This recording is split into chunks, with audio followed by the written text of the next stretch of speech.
Wuthering Heights by Emily Brönte. Chapter 1. 1801.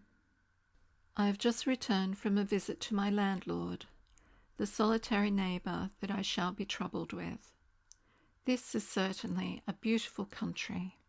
In all England, I do not believe that I could have fixed on a situation so completely removed from the stir of society. A perfect misanthropous heaven, and Mr. Heathcliff and I are such a suitable pair to divide the desolation between us. A capital fellow.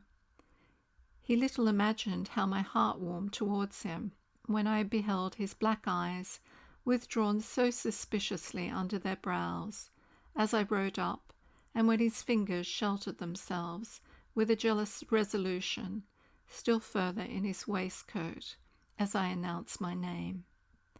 "Mr. Heathcliff?" I said. A nod was the answer. "Mr. Lockwood, your new tenant, sir. I do myself the honour of calling as soon as possible after my arrival, to express the hope that I have not inconvenienced you by my perseverance in soliciting the occupation of Thrushcross Grange. I heard yesterday you had had some thoughts." "Thrushcross Grange is my own, sir," he interrupted, wincing. "I should not allow anyone to inconvenience me if I could hinder it. Walk in." The walk-in was uttered with closed teeth, and expressed the sentiment, "Go to the deuce."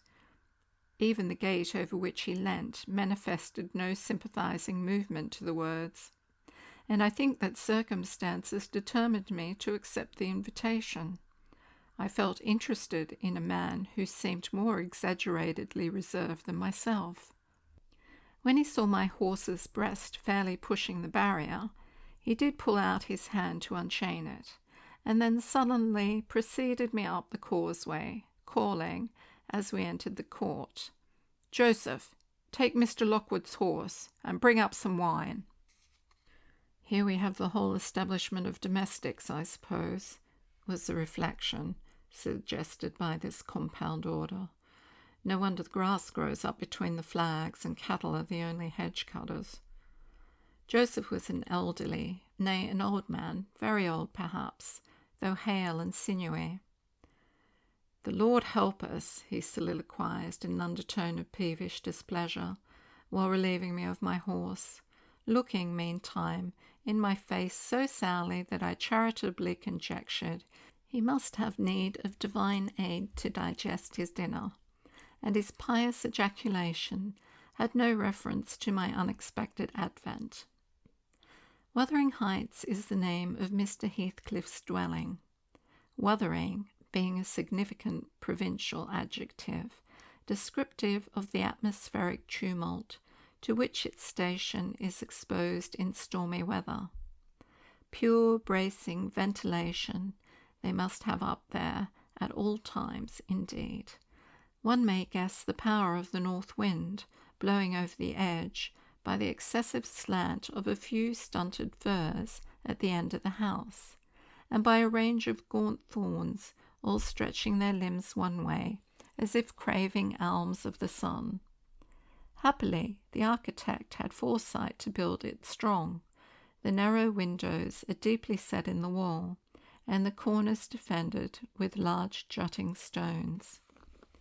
Before passing the threshold, I paused to admire a quantity of grotesque carving lavished over the front, and especially about the principal door, above which, among a wilderness of crumbling griffins and shameless little boys, I detected the date 1500, and the name Harriton Earnshaw. I would have made a few comments and requested a short history of the place from the surly owner, but his attitude at the door appeared to demand my speedy entrance or complete departure, and I had no desire to aggravate his impatience previous to inspecting the penetralium. One step brought us into the family sitting-room, without any introductory lobby or passage. They call it here the house, preeminently. It includes kitchen and parlour generally, but I believe At Wuthering Heights, the kitchen is forced to retreat altogether into another quarter. At least I distinguished a chatter of tongues and a clatter of culinary utensils deep within, and I observed no signs of roasting, boiling, or baking about the huge fireplace, nor any glitter of copper saucepans and tin cullenders on the walls. One end, indeed, reflected splendidly both light and heat from ranks of immense pewter dishes, interspersed with silver jugs and tankards, towering row after row in a vast oak dresser to the very roof. The latter had never been underdrawn, its entire anatomy laid bare to an inquiring eye, except where a frame of wood laden with oatcakes and clusters of legs of beef, mutton, and ham concealed it. Above the chimney were sundry villainous old guns, and a couple of horse pistols, and, by way of ornament, 3 gaudily painted canisters disposed along its ledge. The floor was of smooth white stone, the chairs high-backed primitive structures painted green, 1 or 2 heavy black ones lurking in the shade. In an arch under the dresser reposed a huge liver-coloured bitch pointer, surrounded by a swarm of squealing puppies, and other dogs haunted other recesses. The apartment and furniture would have been nothing extraordinary as belonging to a homely northern farmer with a stubborn countenance and stalwart limbs, set out to advantage in knee breeches and gaiters. Such an individual, seated in his armchair, his mug of ale frothing on the round table before him, is to be seen in any circuit of 5 or 6 miles among these hills if you go at the right time after dinner. But Mr. Heathcliff forms a singular contrast to his abode and style of living.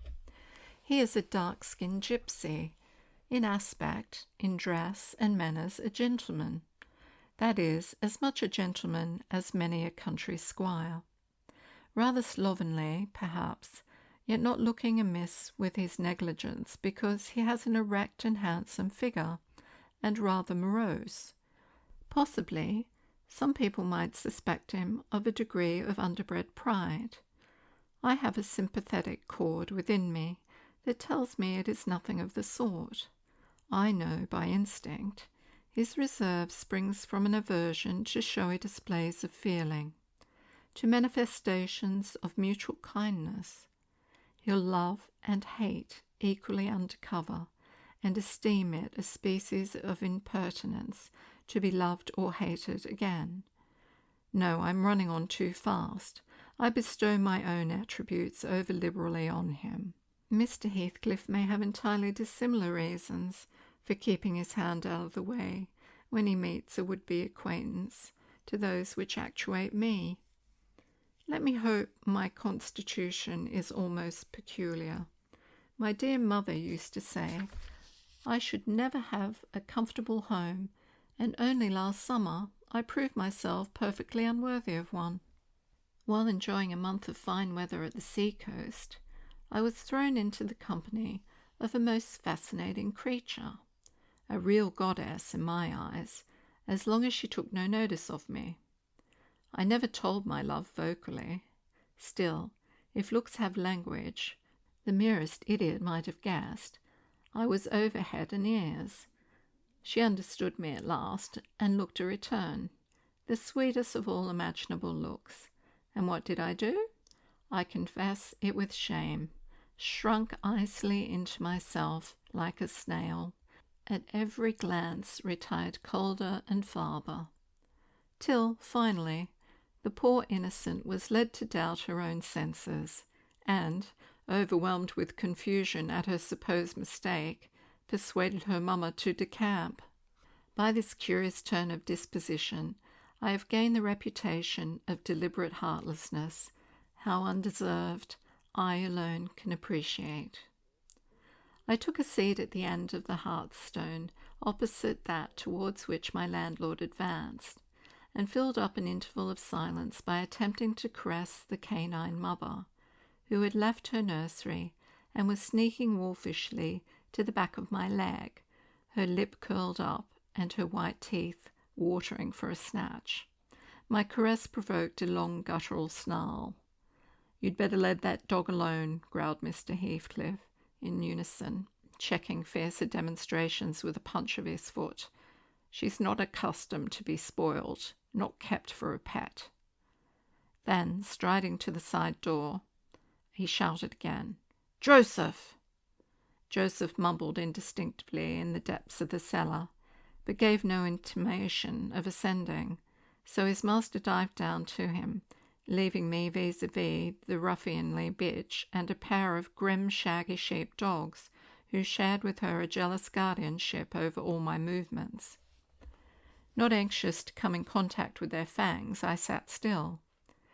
But, imagining they would scarcely understand tacit insults, I unfortunately indulged in winking and making faces at the trio, and some turn of my physiognomy so irritated Madame that she suddenly broke into a fury and leapt at my knees.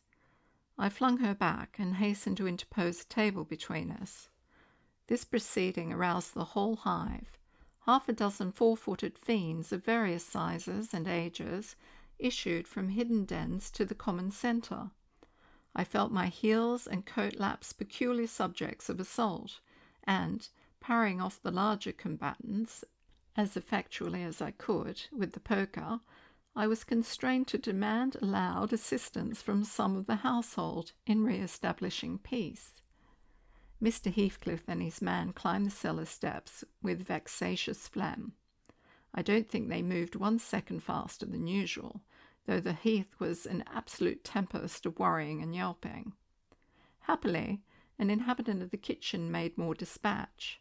A lusty dame, with tucked-up gown, bare arms, and fire-flushed cheeks, rushed into the midst of us flourishing a frying-pan, and used that weapon and her tongue to such purpose that the storm subsided magically, and she only remained heaving like a sea after a high wind when her master entered on the scene.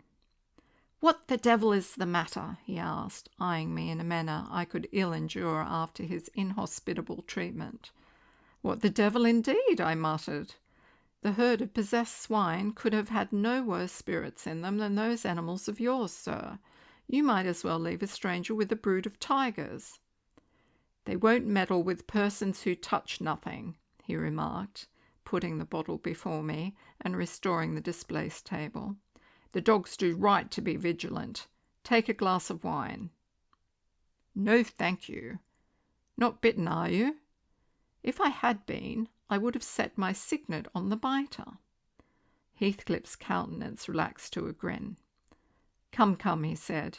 "You are flurried, Mr. Lockwood. Here, take a little wine. Guests are so exceedingly rare in this house that I and my dogs, I am willing to own, hardly know how to receive them. Your health, sir."